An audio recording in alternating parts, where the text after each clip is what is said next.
मी सोनाली काजळे तुम्हा सर्वांचे आमच्या राजवर्धन इन्फो या YouTube चॅनलमध्ये पुन्हा एकदा मनापासून स्वागत करते।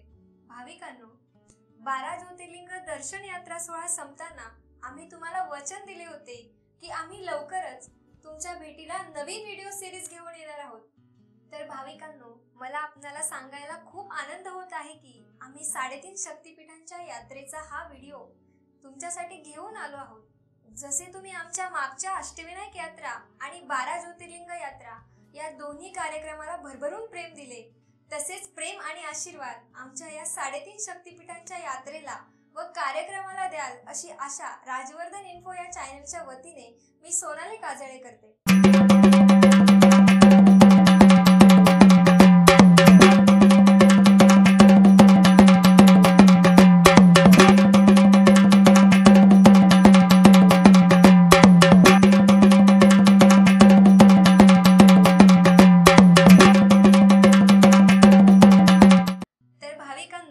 आपण 3.5 शक्तिपीठांचे दर्शन घेण्या अगोदर हे जाणून घेणार आहोत की शक्तिपीठ म्हणजे नेमकं काय व त्याची निर्मिती कशी झाली। याची एक आख्यायिका आहे। त्यानुसार पुरातन काळी एक दक्ष नावाचा राजा होता व त्याची एक पुत्री होती। तिचे नाव सती। सती ही भगवान शंकराची पत्नी होती। एकदा या दक्ष राजाने महायज्ञ करण्याचे ठरवले। त्यांनी त्या यज्ञाच्या वेळी भगवान शंकराशिवाय इतर सर्व देवतांना व ऋषीमुनींना आमंत्रण दिले। तेव्हा तिथे सती म्हणजेच या दक्ष राजाची मुलगी आली। ती आली असता तिच्या समोर दक्ष राजाने भगवान शंकराची निंदा केली, त्यांना अपमानित केलं। ते बघून सतीला खूप वाईट वाटले। आपल्या समोर भगवान शंकराची निंदा तिला असह्य झाली आणि तिने त्याच रागाच्या भरात त्या धगधगत्या यज्ञामध्ये उडी घेतली। आता ही बातमी जेव्हा भगवान शंकरापर्यंत पोहोचली तेव्हा भगवान शंकरांना त्याचा राग अनावर झाला। त्यांनी तेथे येऊन त्या यज्ञाच्या व दक्ष राजाचा नाश केला व माता सतीचे जळालेले मृत शरीर घेऊन ते त्रिलोकात भ्रमण करू लागले। त्यांची ही अवस्था बघून भगवान विष्णू देवाने आपले सुदर्शन चक्र माता सतीच्या मृत शरीरावर सोडले। त्यामुळे माता सतीच्या शरीराचे 51 तुकडे झाले आणि हे 51 तुकडे धरतीच्या ज्या ज्या ठिकाणी पडले ती 51 ठिकाणे पुढे जाऊन शक्तिपीठे म्हणून ओळखली जाऊ लागली आणि त्यातूनच 3.5 शक्तिपीठांचे भाग्य आपल्या महाराष्ट्राला लाभले। तर ही 3.5 शक्तिपीठे म्हणजेच 1. करवीर निवासिनी कोल्हापूरची महालक्ष्मी, 2. श्री क्षेत्र तुळजापूर तुळजाभवानी, 3. माहूरगडाची रेणुका माता व अर्धे शक्तिपीठ म्हणून ओळखले जाणारे सप्तशृंगी माता किंवा वणीची देवी। तर भाविकांनो, माझ्या माहितीवरून आपणास या शक्तिपीठांमागील इतिहास व महाराष्ट्रात एकूण किती शक्तिपीठे आहेत हे जाणवलेच असेल, यात शंका नाही। आता आपण क्रमवारीत जाऊन या शक्तिपीठांबद्दल थोडक्यात माहिती व दर्शन यात्रा करणार आहोत। पण त्यापूर्वी ज्या भाग्यशाली दर्शकांनी आमच्या राजवर्धन इन्फो चॅनलला आत्ताच भेट दिली असेल त्यांनी कृपया आमच्या चॅनलला लाईक व सबस्क्राईब करून बेल आयकॉनवर क्लिक करायला विसरू नका व अशाच प्रकारे आम्हाला नवनवीन माहिती तुमच्यापर्यंत पोहोचवण्यासाठी प्रोत्साहित करत राहा।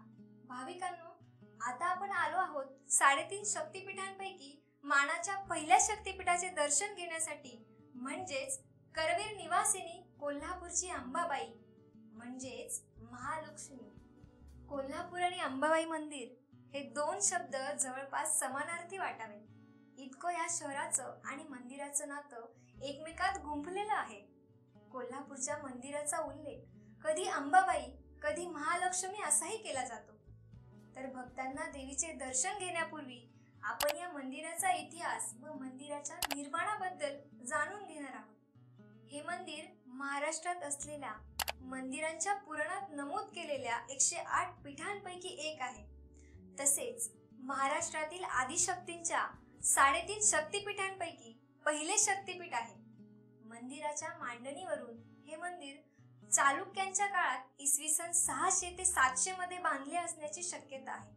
तसेच या मंदिराचे पहिले बांधकाम राष्ट्रकूट किंवा त्याआधीच्या शिलाहार राजाने सुमारे 8व्या शतकात केले असावे असे म्हटले जाते।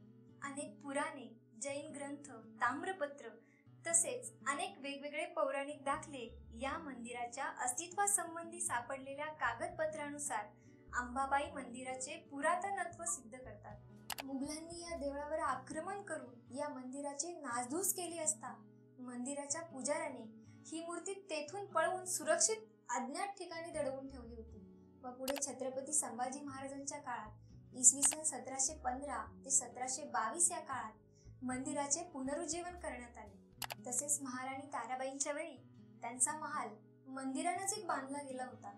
त्यावेळी महाराणी ताराबाई यांनी मंदिरामध्ये अनेक दुरुस्त आणि नवीन बांधकामे करवली होती। उत्तम कोरीव काम असलेल्या भिंती आणि वरचे शिखर या कारागिरीमधील तफावत त्यामुळेच पडल्या असाव्यात असे बऱ्याच जणांचे म्हणणे आहे। हे अंबाबाईचे मंदिर पश्चिमाभिमुख असून महाद्वार पश्चिमेला आहे। या महाद्वारासमोर जाणारा मार्ग म्हणजे महाद्वार मार्ग होय। या महाद्वाराची निर्मिती 12व्या शतकात तेलत नावाच्या सरदाराने केली। तसेच महाद्वार सोडून आणखी 3 द्वारे आहेत। त्यातील उत्तर द्वाराला घाटीद्वार असे म्हणतात। या घाटीद्वाराची मोठी घंटा आहे। तिचा उपयोग जगदंबेची प्रत्येक सूचना लोकांना देण्यासाठी केला जातो। पारंपरिक मराठी शैलीचा व लाकडी सुरूंच्या खांबांचा आणि इस्पिदार कमानी असलेला सभा मंडप प्रवेश करताना आपल्याला दृष्टीस पडतो। गेल्या 10 शतकात या मंदिराचा अनेकदा विस्तार करण्यात आला। तसेच या मंदिराचे एकूण 4 महत्त्वाचे भाग आहेत। यात पूर्व भागातील गाभारा व रंगमंडप हे सर्वात पुरातन भाग आहे। देवीचा गाभारा हा तेथेच आहे। तसेच उत्तरेकडील महाकालीचा गाभारा, दक्षिणेकडील महासरस्वतीचा गाभारा असून या तिन्ही अंगांना जोडणाऱ्या सभा मंडपास महानाट मंडप म्हणून ओळखले जाते। हिंदू धर्मशास्त्राप्रमाणे मूर्तीच्या प्राणप्रतिष्ठेबरोबर मंदिरालाही देवपण येते। त्यामुळे देवळाची डागडुजी किंवा वाढीव कामे करणे अनिवार्य असले तरी कोणताही भाग काढणे किंवा पाडून टाकणे मान्य नाही। चैत्र पौर्णिमेच्या वेळी एकामागे एक अशा चढत जाणाऱ्या व दीपांनी पाजळलेल्या 3 शिखरांचा देखावा मनमोहक असतो। देवळाच्या भिंतीवर नर्तकी, वाद्य वाजवणाऱ्या स्त्रिया, मृदुंग, टाळकरी, वीणावादक, अप्सरा, युद्ध व किन्नर यांच्या कृती कोरलेल्या आपणास दिसतात।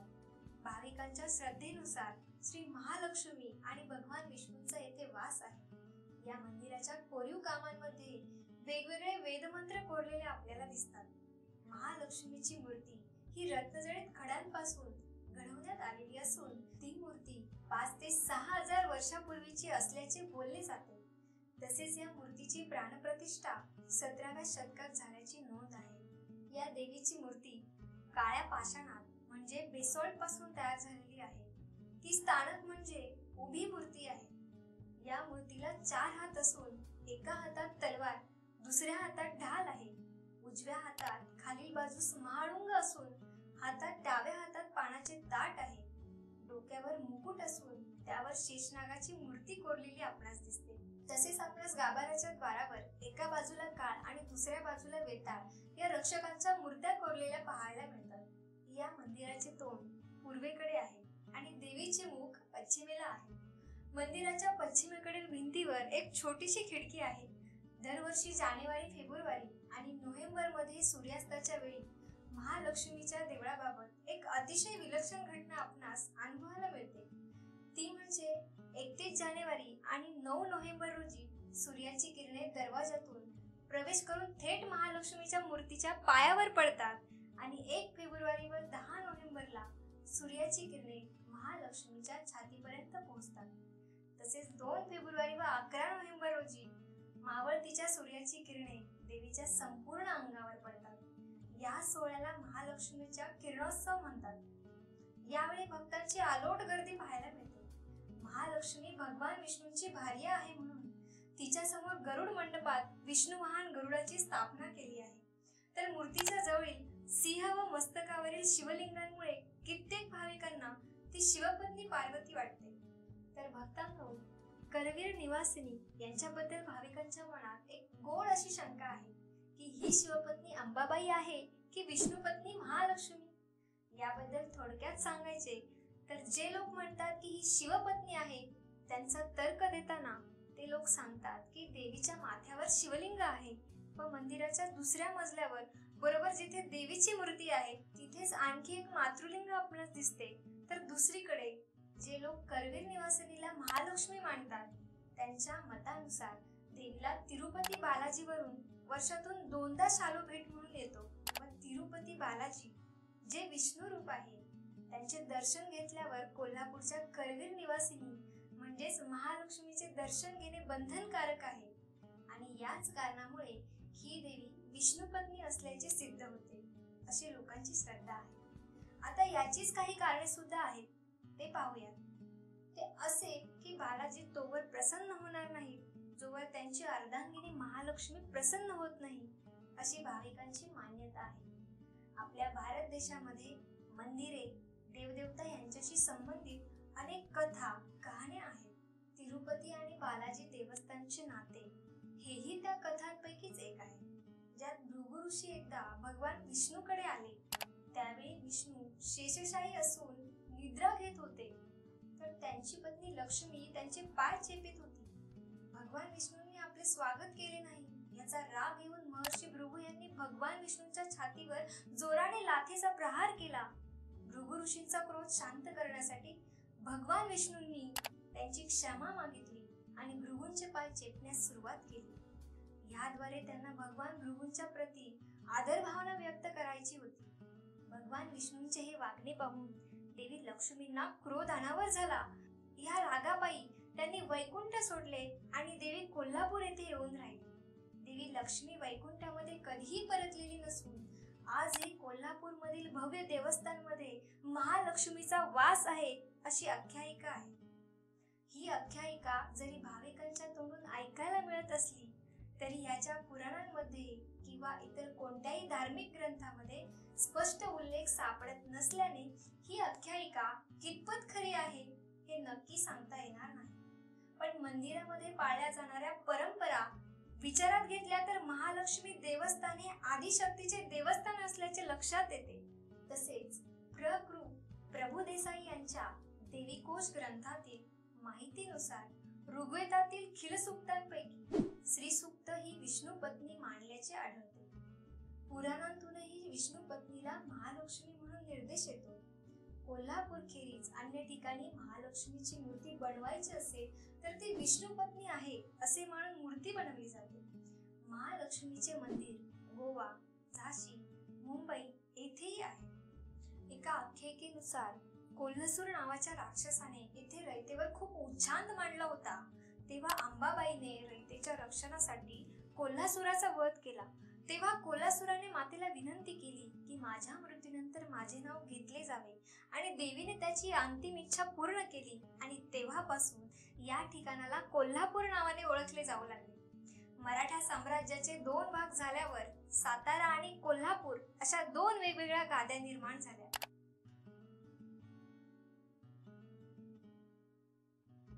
त्यासोबत काही रहस्य सुद्धा या मंदिराशी जोडली गेली आहेत. ज्यात मंदिरामध्ये अब्जावधी खजाना लपवण्यात आल्याचे काही जण सांगतात. हा खजाना काही वर्षांपूर्वी उघडण्यात आला होता. तेव्हा सोने, चांदी आणि हिऱ्यांचे दागिने यात असल्याचे समोर आले होते. याचे बाजारमूल्य अब्जावधी रुपये आहे. याच खजानात सोन्याची मोठी गदा, सोन्याच्या नाण्यांचा हार, सोन्यांची साखळी, चांदीची तलवार, महालक्ष्मीचा सुवर्ण मुकुट, श्रीयंत्र हार, सोन्याचे घुंगरू आणि हिऱ्यांचे हार, मुघल, आदिलशाही आणि पेशवाईच्या काळातील दागिन्यांचा समावेश आहे. इतिहासकारांच्या म्हणण्यानुसार कोल्हापूरच्या महालक्ष्मी मंदिरात कोकणातील राजांनी, चालुक्यकालीन राजांनी, आदिलशाहीने, छत्रपती शिवाजी महाराजांनी, जिजामाता यांनी दान केले आहे. मंदिरात कडक सुरक्षा व्यवस्थेत सीसीटीव्ही कॅमेऱ्याच्या देखरेखीखाली 10 दिवस या खजिन्याची मोजदाद करण्यात येते. या खजिन्याची मोजदाद करण्यात आल्यानंतर आता दागिन्यांचा विमा काढण्यात आला आहे. यापूर्वी मंदिराचा हा खजिना 1962 मध्ये उघडण्यात आला होता. यातील पुढील रहस्य असे की हे मंदिर 1800 वर्ष जुने आहे. शालिवाहन काळात राजा कर्णदेवाने याची उभारणी केली. कालांतराने येथे अजून 30 ते 35 मंदिरे बांधण्यात आली. 27,000 वर्गफूट क्षेत्रफळावर पसरलेले हे मंदिर 51 शक्तिपीठांपैकी एक आहे. आदी शंकराचार्यांनी महालक्ष्मीच्या या मूर्तीची प्राणप्रतिष्ठा केली आहे. आता यातील पुढील रहस्य म्हणजे या मंदिराच्या खांबाची निगडीत आहे. ते सोडवण्यात विज्ञानालाही अद्याप यश आलेले नाही. याच्या खांबांबाबत मंदिर प्रशासनाचा दावा आहे की याची मोजदाद कोणालाही करता येणार नाही. मंदिर प्रशासनाच्या म्हणण्यानुसार अनेक लोकांनी हे खांब मोजण्याचा प्रयत्न केला, पण असे करणाऱ्या व्यक्तीसोबत वाईट घटना घडल्या. विज्ञानही अद्याप यामागील कारणाचा शोध घेऊ शकले नाही. कॅमेऱ्याच्या मदतीने खांब मोजण्याचा प्रयत्न करण्यात आला, पण त्यालाही यश आले नाही. तसेच या मंदिराबाबत सांगण्यात येते की देवी सतीचे 3 नेत्र येथे पडले होते. तसेच येथे महालक्ष्मीचा निवास असल्याचे सांगण्यात येते. या मंदिराच्या उभारणीत चुन्याचा वापर करण्यात आलेला नाही. काही जण असेही सांगतात की तिरुपती म्हणजे भगवान विष्णूचा राग असल्याने त्यांची पत्नी महालक्ष्मी कोल्हापूरला आली. जी गोष्ट आपण मागे पाहिली, तसेच काही वर्षांपासून तिरुपती देवस्थानाहून आलेली शाल दिवाळीच्या दिवशी महालक्ष्मीला घालण्यात येत होती. कोल्हापूरच्या महालक्ष्मीला करवीर निवासिनी अंबाबाई असेही म्हटले जाते. त्याचप्रमाणे दिवाळीच्या दिवशी महाआरतीच्या वेळी मागितलेली इच्छा पूर्ण होते असेही म्हटले जाते. तर देवी भक्तांनो, कसा वाटला तुम्हाला आमच्या सोबतचा 3.5 शक्तिपीठ पैकी एक संपूर्ण शक्तिपीठ करवीर निवासिनी महालक्ष्मीच्या दर्शनाचा अनुभव? आपले मत आम्हाला कमेंट रूपात नक्की कळवा. आणि जे नवीन देवी भक्त आमच्या राजवर्धन इन्फो चॅनेलला मिळालेले आहेत, त्यांनी कृपया आमच्या राजवर्धन इन्फो चॅनेलला लाईक करून सबस्क्राईब करा व बेल आयकॉनला क्लिक करून आमच्या सोबत पुढच्या प्रवासाला तयार राहा. आता भाविकांनो, आपण भेटूयात पुढील शक्तिपीठाच्या दर्शनाला, म्हणजेच उस्मानाबाद मध्ये तुळजापूरच्या भवानी देवीच्या दर्शनाला. तर मग माझ्यासोबत एकदा मोठ्याने बोला, कोल्हापूरच्या अंबाबाईचा उदो उदो.